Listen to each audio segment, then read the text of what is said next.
Olá pessoal, iniciaremos aqui uma sessão especial sobre metodologia. Tudo que a gente discute nos papers, nos artigos científicos, segue uma sequência metodológica. É lógico que ao passar do tempo, ao passar das semanas, a gente vai aprofundar em cada tema, mas hoje a gente vai falar de uma metodologia básica de como ler um paper. Como você pegar um artigo e como proceder, o que você deve olhar, o que você deve atentar. Os melhores papers publicados, interpretados a fundo por um time de especialistas em oncologia. Seja muito bem-vindo a mais um episódio do Clinical Papers Podcast, com Raniel Spencer, Thiago Biaki e Diogo Bugano.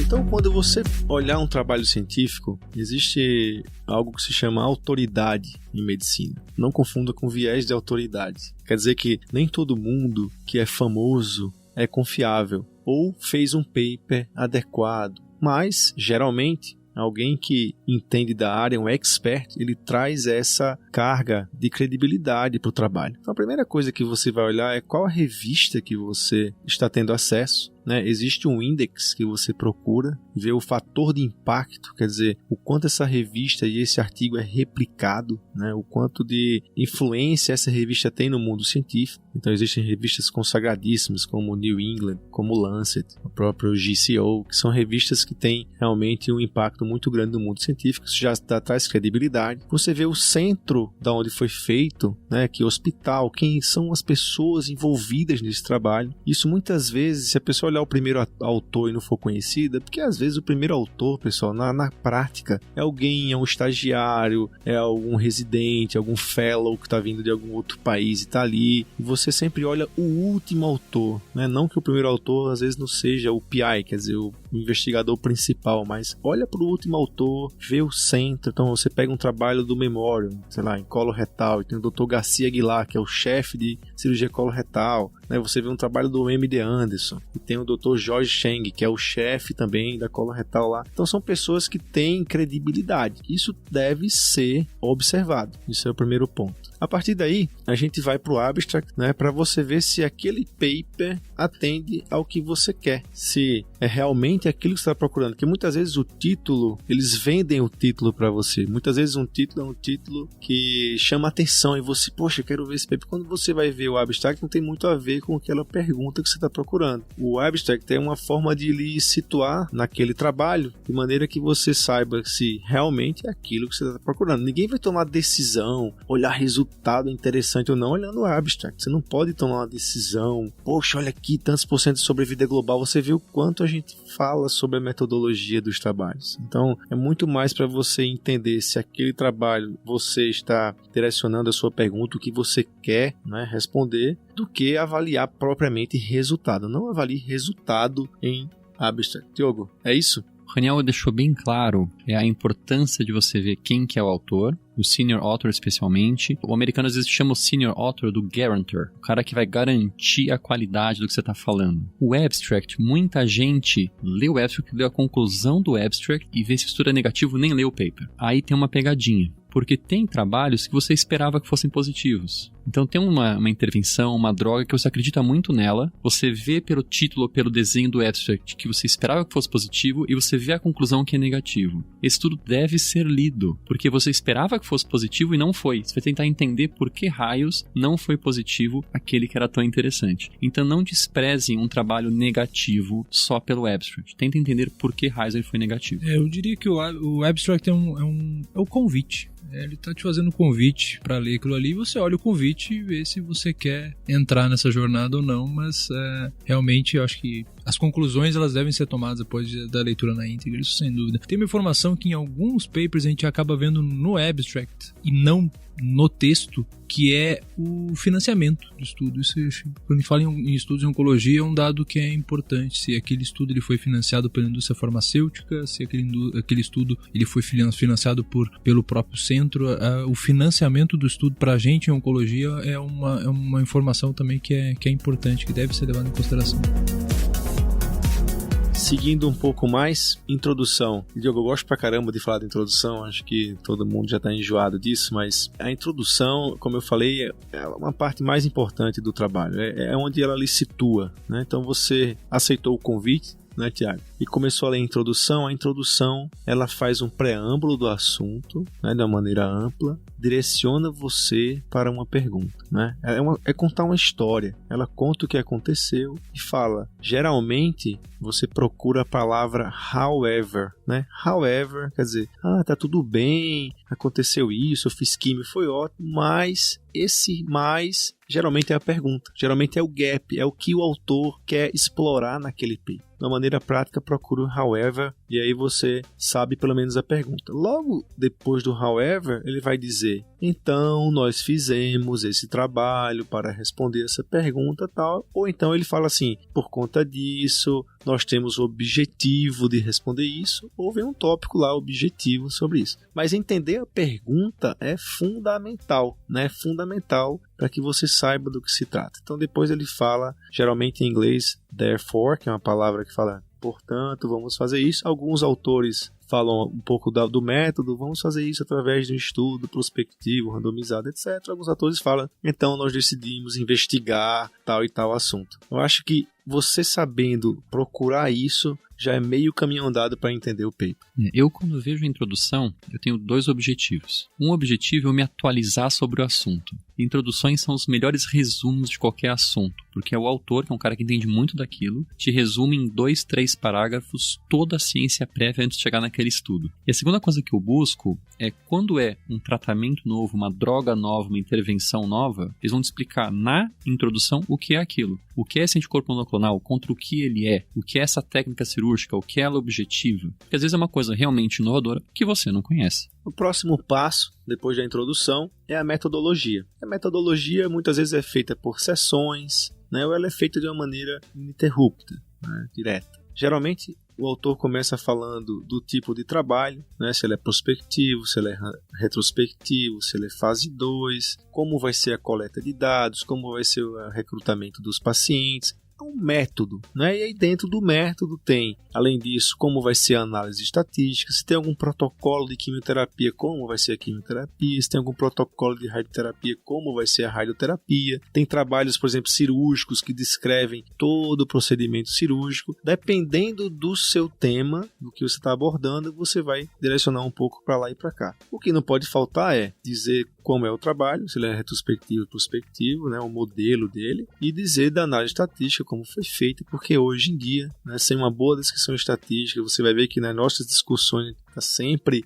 conversando sobre isso, porque isso impacta em resultado, isso tem que ser bem descrito, né, e tem muito autor que deixa escapar uma coisa ou outra que a gente aqui do Clinical Papers vai pegar para você. Tem mais uma questão, Raniel, falando da metodologia, eu acho que muitos colegas médicos associam muito diretamente a metodologia do trabalho com a parte estatística, e aí estatística é matemática, e aí médico abre a porta e sai correndo. É importante falar que aqui vai ser descrito como que de fato aquele trabalho foi feito, quais que eram os critérios para incluir pacientes nesse estudo, para incluir e para excluir paciente nesse estudo. Isso é fundamental quando a gente está diante do nosso paciente na prática clínica, saber se aquele é o perfil que estava no estudo. Aqui vai estar descrito como que era o tratamento nesses 2 braços. Aqui vai estar descrito de uma forma detalhada o tratamento nesses pacientes. Aqui vai estar descrito também na metodologia como que a gente chegou ao N que a gente pretende recrutar nesse nosso estudo. A gente vai ver ao longo aí dos próximos episódios que a gente calcula isso estimando porcentagens. Quando a gente fala, por exemplo, vamos calcular um N de um estudo de eficácia, que eu quero atingir uma diferença de sobrevida de X entre esses 2 braços. A gente vai estimar o nosso N baseado nessa diferença de X, baseado no poder do nosso estudo, baseado no erro alfa do nosso estudo, baseado na velocidade de recrutamento do nosso estudo.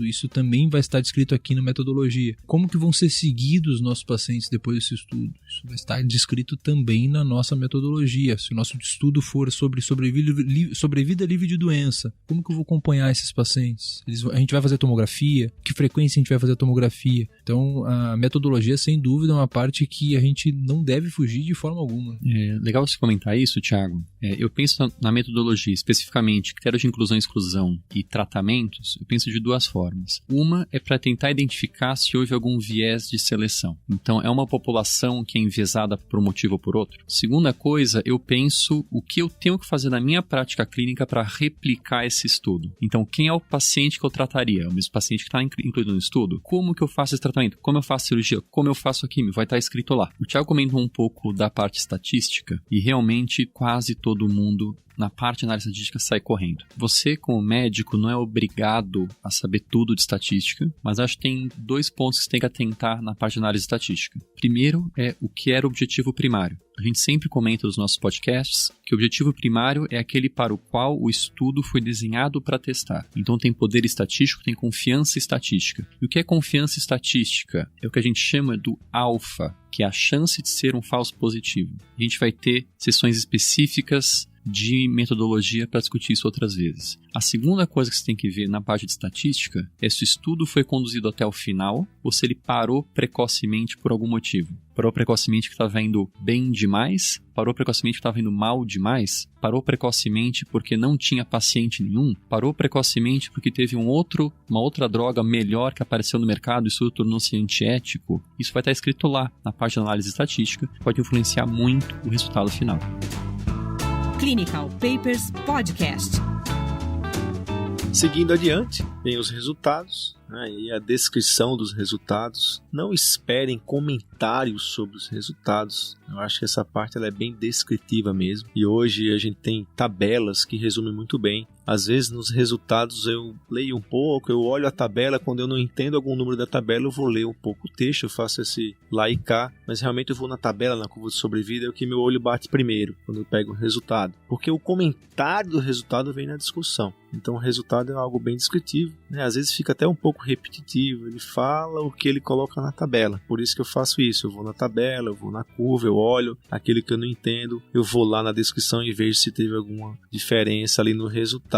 E vocês? Perfeito, eu penso da mesma forma. Acho que o resultado real, o dado real do estudo está na tabela, está nos gráficos, nas figuras. O texto do resultado é quase que uma explicação do que está lá.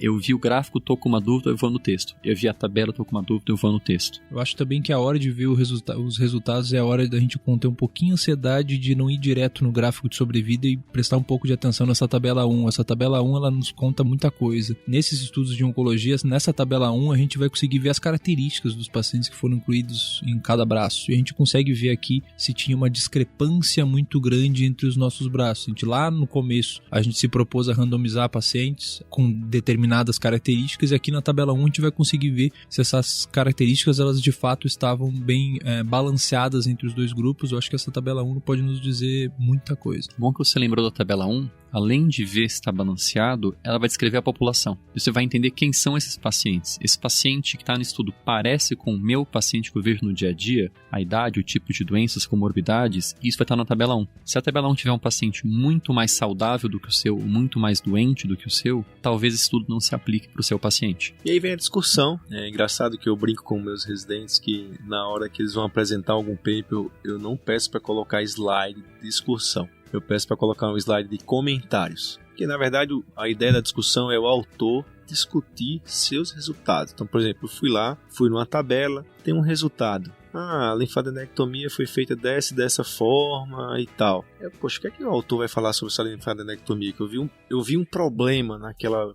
eu vi um problema naquele dado e eu vou lá na discussão e ele fala, olha, apesar disso, aconteceu isso. Ele compara o resultado dele com o que tem na literatura. Às vezes tem autores que fazem um pouco mais eles trazem uns trabalhos mais novos e até um pouco de revisão. Se você está com tempo, está tranquilo, né, quer esclarecer alguma coisa, algum comentário, a gente lê a discussão e comenta. Tanto que nos nossos podcasts vocês vão ver que a gente não vai ficar parando para ficar lá 10 minutos sobre a discussão. A gente vai muito mais pegar as limitações limitações. Hoje é muito comum você ver na discussão um parágrafo sobre limitações do estudo, né? O próprio autor fala, olha, esse estudo é um estudo retrospectivo, então tem esse problema de seleção. Ele fala alguma coisa sobre as limitações, e isso é bem interessante, mas a discussão acho que é uma leitura mais informal, uma leitura mais para tirar uma dúvida sua, algum comentário do autor. Não é desmerecendo ela, mas é um acréscimo que você tem, porque a gente que está aqui desse lado, que vê paper toda hora, a gente fica meio satisfeito com o resultado. Legal que você comentando isso,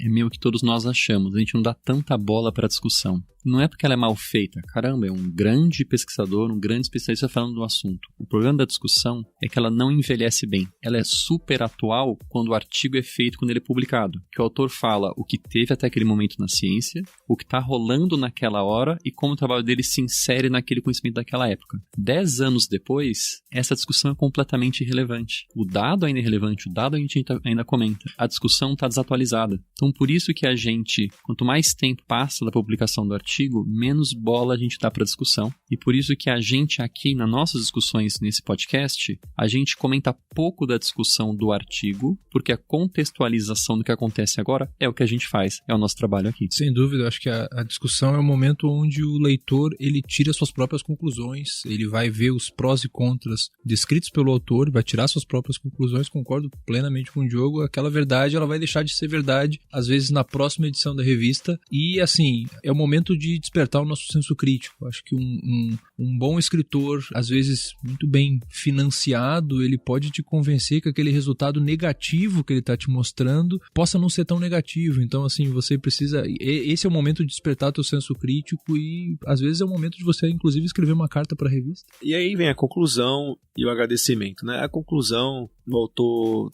fala da sua conclusão, esse trabalho não foi positivo. Geralmente, eles são coerentes com a conclusão em relação ao resultado. O problema é que quando o resultado não agrada ao autor, ele fala assim, precisamos de mais estudos. Ele geralmente, é natural que o autor do paper valorize o seu paper, valorize o seu resultado. É muito natural esse viés de autor, né? Esse viés de confirmação. Então não espere diante de um trabalho que tem um resultado negativo que o autor vai falar, não, esse trabalho, o resultado não foi bom, não vai falar isso. Fala, olha, não conseguimos achar o resultado, mas devemos fazer outros estudos, tal. Então a conclusão, a gente lê ali a conclusão, mas com o tempo, com a experiência e acompanhando o nosso podcast, você vai tirar suas próprias conclusões e isso é legal. Você tira suas próprias conclusões, vai lá no fórum do nosso site e a gente comenta e debate com vocês os assuntos. E os agradecimentos, geralmente eles fazem alguma pessoa que participou de alguma maneira do trabalho, alguma fonte financiadora, mas que não está ali nos autores. Enfim, um patologista que leu umas lâminas, alguma coisa, ele pode fazer isso e geralmente ele conclui o paper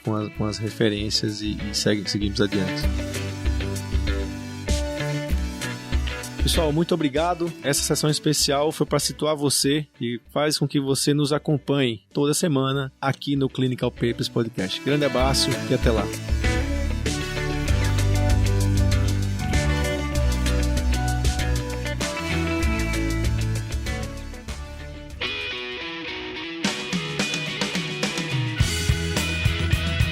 Você ouviu Clinical Papers Podcast. A medicina que você faz hoje pode não ser a de amanhã. Mantenha-se atualizado com o Clinical Papers Podcast. Olá pessoal, esse é um episódio especial. Não é especial, né? O pessoal deve zoar pra caramba no meu sotaque, né? Tava vendo? Eu ia ficar quieto. É critics, não é critics, como é que você fala? Oncologia sem fronteiras. Né? Oncologia sem sotaques. Sem sotaques. Não vou nem dizer que paulista não tem sotaque nenhum.